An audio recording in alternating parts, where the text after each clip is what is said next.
Hello everyone, welcome back to Rathbone Manor for another car boot sale flea market report.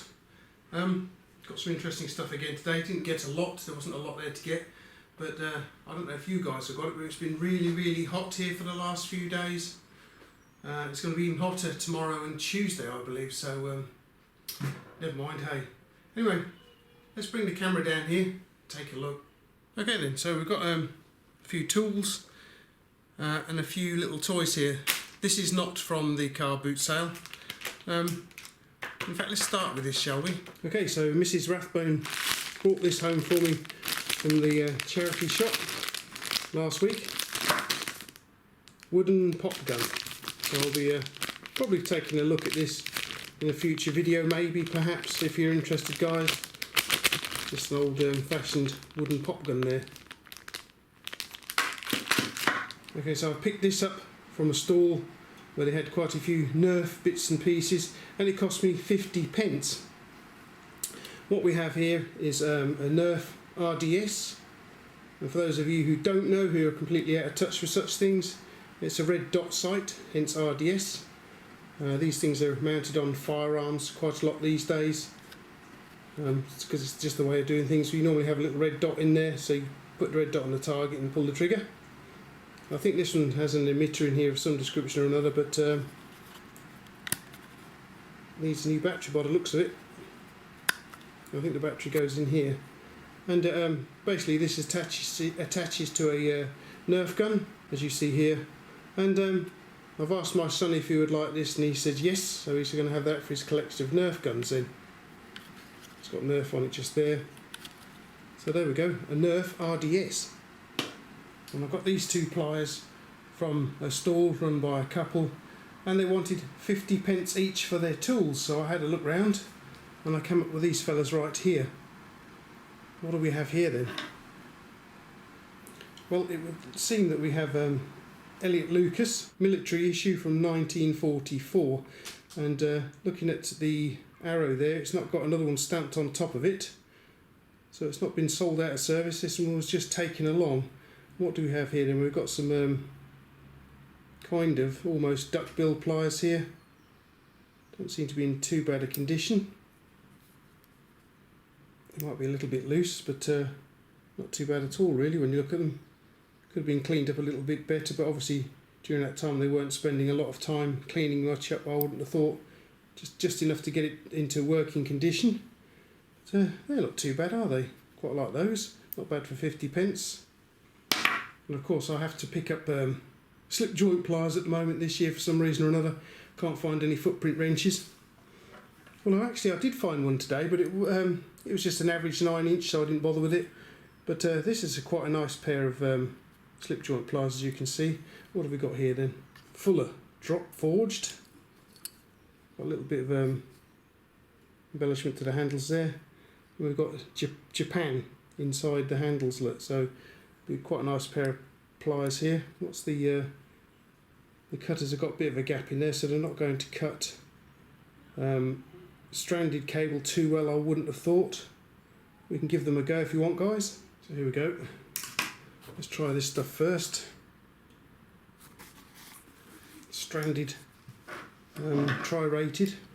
Let's get out of there and give them a go. Yeah, as per usual with shear cutters, they don't like cutting this stuff at all. So let's try some 2.5mm solid copper here in its insulation. Yeah, didn't quite cut the insulation, but it will cut the copper itself. So yeah, these as I say, shear cutters never want to cut stranded cable properly anyway. Jaws are in quite good condition, as you can see. It's got some nice chrome plating on here, so I think these have been quite well looked after in their time, and they run quite nicely too. So they're nice, like those. Okay then, let's take a look at my star buys from this morning's car boot sale. What should we start with? Let's have a look at these first. And what we have here is I think it's a 10-inch. These are made in Czechoslovakia. Normally I find these little fellows in blue, but for some reason or another these ones are in black, so I had to pick them up. I mean, I dare say that somebody could have painted them black himself. These ones are a little grubby, that's why I've got my gloves on. So these will have to go into the, I guess, the ultrasonic cleaning tank at work to get the filth off them. They are a bit grubby and grotty though, but other than that, as you can see there, we've got the made in Czechoslovakia over there, just there. And on the other side we should have it stamped in, giving you the size of the, I don't know if you can see that there, gives you the size of the, just here. So they're not bad, I quite like those. I had to have those. I got this and this from another stall from one guy. He wanted originally £4 for the two, but I got him down to £3 for them both. I quite like the look of these things though. Now, these are another set of Wilkinson tools pliers here, probably from the 50s. So look what we've got written just here then. They are absolutely filthy, but it's got Wilkinson's tools just there.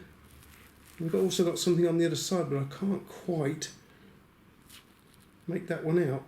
I thought what I'll have to do is I'll just take them away and give them a bit of a clean up. Hang on guys.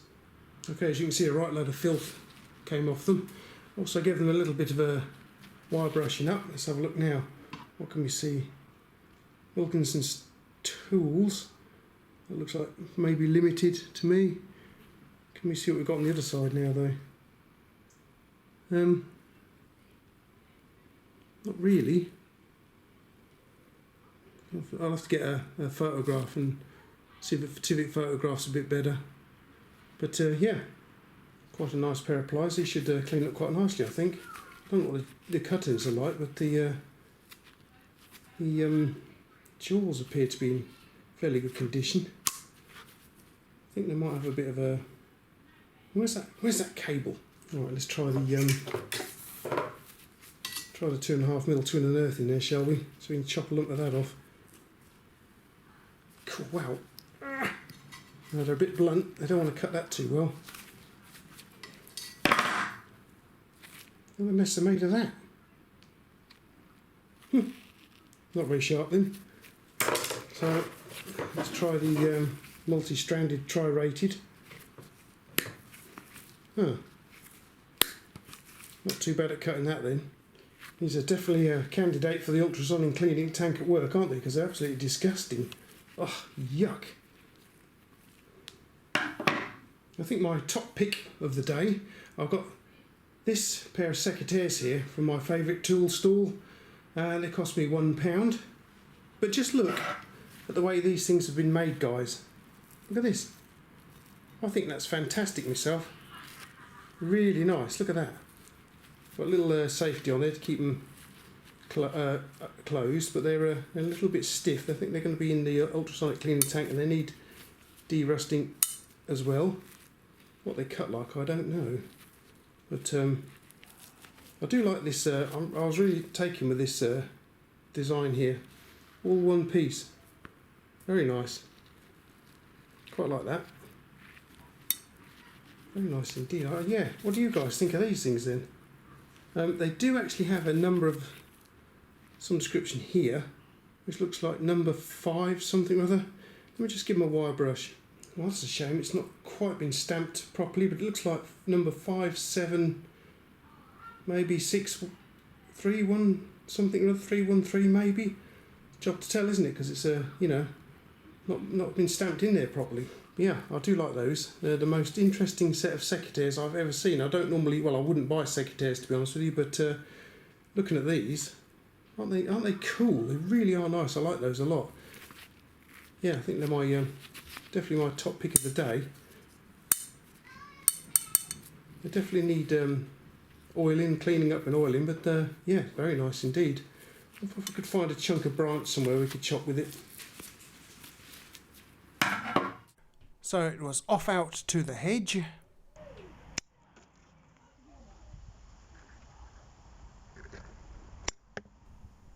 And as you can see, they still work. Nice. yeah, so they still work, they still cut. They're just a little bit rusty, a bit grubby. But they are the nicest secateurs I've ever seen. So we could do a little drop of oil in there, a little bit of a clean up. Wow, very nice. I had to have those, especially for £1. Wonder how old they are. Quite old, I would imagine. Okay then, so that's my tool haul from today's car boot sale flea market. Right, and as it's getting pretty hot out here now, 33.3 degrees, I'm going to have to wrap this video up because it's getting rather hot. It's going to be even hot tomorrow, as I say, and Tuesday as well. But anyway, let me know down in the comments down below which is your favourite tool of this lot here. I won't be going to the car boot sale next week, I don't think, but the week afterwards, weather permitting. Hopefully it's going to be like this, nice and sunny. And oh no, I couldn't find the tool I was after today. I should have picked it up the first time I saw it because it was interesting. Idiot. And that is my job here, to bring you guys interesting tools, and I failed on that one. But never mind. Okay guys, don't forget, subscribe to the channel, that will help. Click a thumbs up if you enjoyed the video. You can share it with your friends, and you can join me on Instagram too. And I'm sure I'll have some of these tools up there at some point in the very near future. But yeah, it's getting hot in here today guys, so I'm afraid that's it, and I'll catch you next time. See you later.